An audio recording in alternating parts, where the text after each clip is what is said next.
I'm mad as hell, and I'm not going to take it anymore. Hey, this is the Gabby Mac Project, and here's my 25 cents on today's topic. For you younger people, there was a movie that came out in 1976, and now it's considered a classic. Now, the name of that movie is Network. The star of the movie was Peter Finch.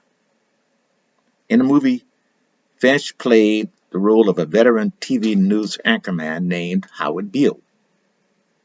Now, you see, Beale was an aging TV news broadcaster whose show was suffering low ratings, and word was going around that he was going to be fired. Now, shortly after learning that, Beale went on a live broadcast and he went off script. I mean, he went really off script in a big way. During the broadcast, he announced that he was going to commit suicide on live TV.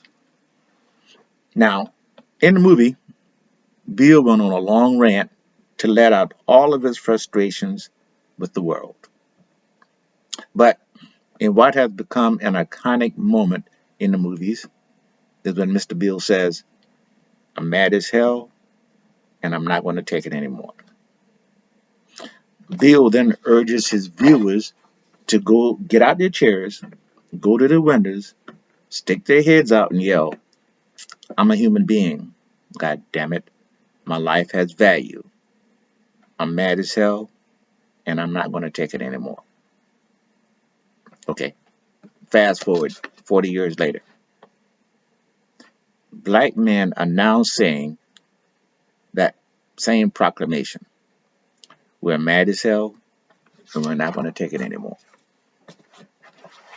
But instead of saying it on TV, they're using the internet. And their voices and messages are being championed by a pretty large contingent of internet content creators. For my 25 cents. The overriding messages seem to overlap, and they relate to the sorry state of the black community and the corrosive state of black relationships. Now, I watched a fair amount of videos on the internet over the last few months. I mean, a lot. And what I've observed is an evolution of some of these guys and girls.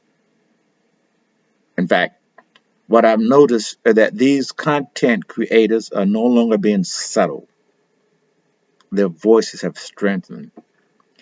And the legion that follow them are even more supportive. The opposition sees it too.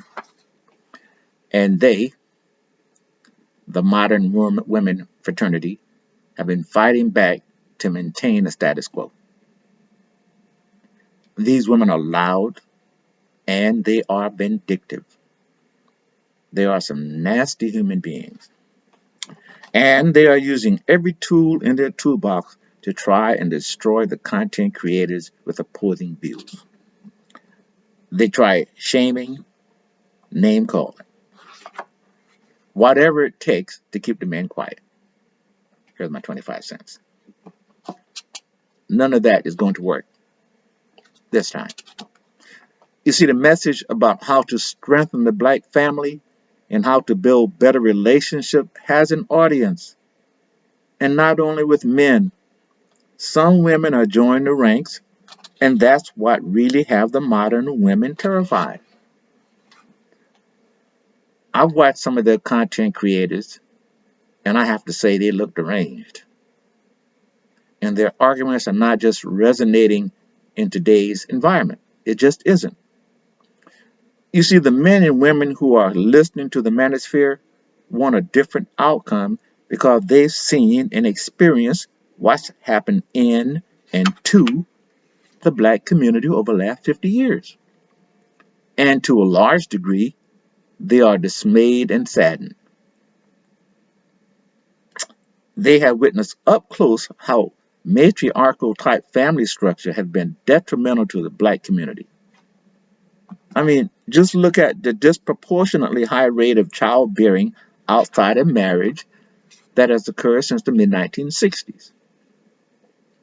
I'll bet some of the manosphere's adherents are themselves products of households without fathers in the home. And that's what some of these women don't get. You can't alter someone's personal experiences with lies, as modern women try to rewrite history. The people are following the manosphere have seen up close the rise in crime, joblessness, poverty, and dependence on welfare.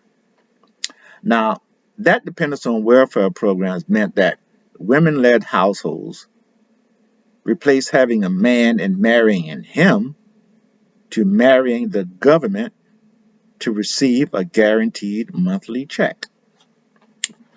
So when these women received handouts from the government every month, there was no necessity to get married.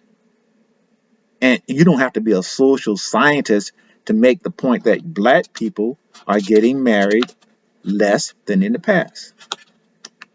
These statistics show that prior to 1961, the percentage of black men and women being married was around 61%. Since then, that percentage has dropped to around 38%. But although the number of marriages declined, people were still having sex. And with sex comes the possibility of producing a child. And that happened at an alarming rate. As the number of single mothers rose to about 78%. Just think about it. 78% of children being born are being born into households headed by single mothers. Absolutely dreadful. But society, with the do your own thing mentality, has normalized that behavior. And it has been accepted by way too many people. And the voices that did say this isn't the best situation for the black community were relegated to cheap seats and shouted down. Now, statistics prove the point. But how do you stop the trajectory? First, you have to accept that there is a problem. And that's a very, very hard sell, especially when the people you are talking to have a vested interest in making it look like everything is okay. It's never easy to get people, especially unmarried females with children, to accept that they made bad decisions. It's even harder to do when evidence has a face. The face of a baby, a youth, an adolescent, or a young man or woman who is sitting across the table from you. But it should be uncomfortable, very uncomfortable. How can you not have seen the benefits of having a man or father in the household? If nothing else, pure logic should have convinced everyone that household with a father is a better deal, a better situation. To know that ideal is lost is absolutely madness. It's intuitive, pure common sense that a father acts as a counterbalance to a mother's emotional outpourings. Furthermore, fathers provide the discipline, the logic, the familiar covering that contribute to a successful household. All the studies show that having a father in the household is linked to better outcomes in every measure of a child's well-being. Having a father around improves cognitive and educational achievement, as well as self-esteem and pro-social skills, i.e., how to get along with others. Maybe we'd have children with better manners. Statistically speaking, fathers in the home result in 39% more children getting mostly A's in school. And children with fathers in the home are 45% less likely to repeat a grade. And those with fathers in the home are 60% less likely to be suspended or expelled. And the children were twice as likely to go to college and find stable employment after high school. And it's also worth saying that children with fathers in the home were less likely to have a teen birth. and 80% less likely to spend time in jail. Now, wouldn't that be great? Now, maybe a residual impact would be us killing us less. Here's Gabby's 25 cents. The internet has been a godsend, and it has allowed black men to stand up and yell, I'm mad as hell, and I'm not going to take it anymore. The manosphere, as a collective, provided a voice to the voiceless. And as we know, once the genie has been unleashed, it's damn near impossible to put him back in.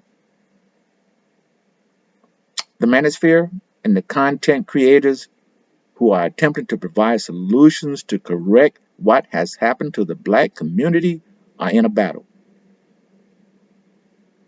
They have had the audacity to challenge the status quo. And as such, they have been under a serious barrage of verbal arrows.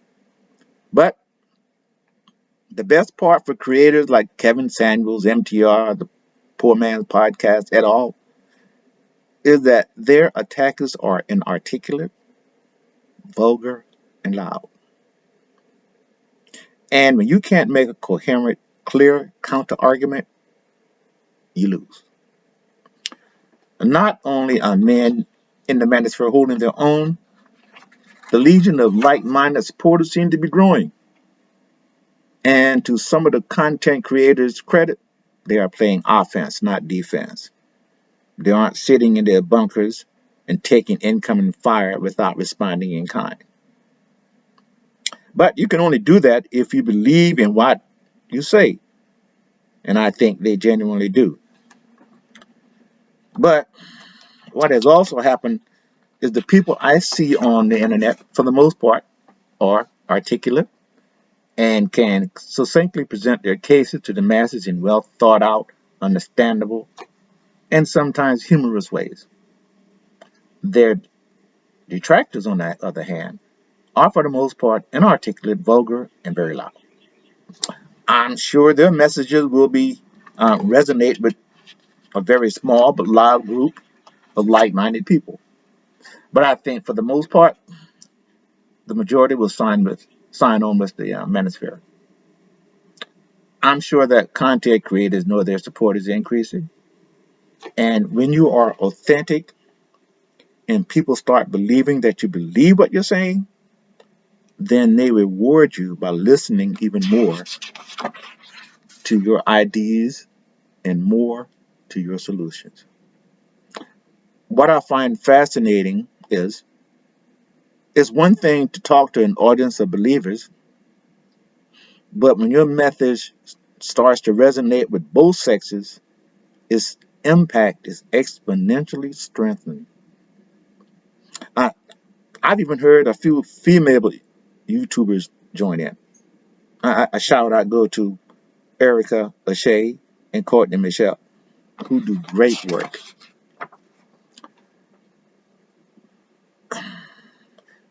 And there's truth in that old adage that there is strength in numbers. Right here is where I summarize some of the reasons that black men are saying, I'm mad as hell and I'm not going to take it anymore. First of all, they are tired of black women down talking them.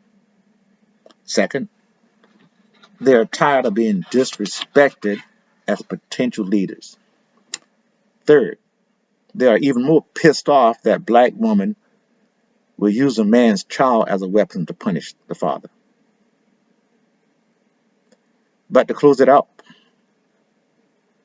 black men are really angry that black women won't allow them to be the head of the household. And that is probably going to be the hardest nut to crack, especially since it's been the other way around for decades. Giving up power voluntarily is a hard sell. We have to see how that plays out. In closing remarks, let me salute all my veterans, active duty service members for keeping us free, and to all my police men and women and firefighters for keeping us safe. Because of all you do, we can voice our opinions on the internet. Until next time, Gabby Mack, signing out.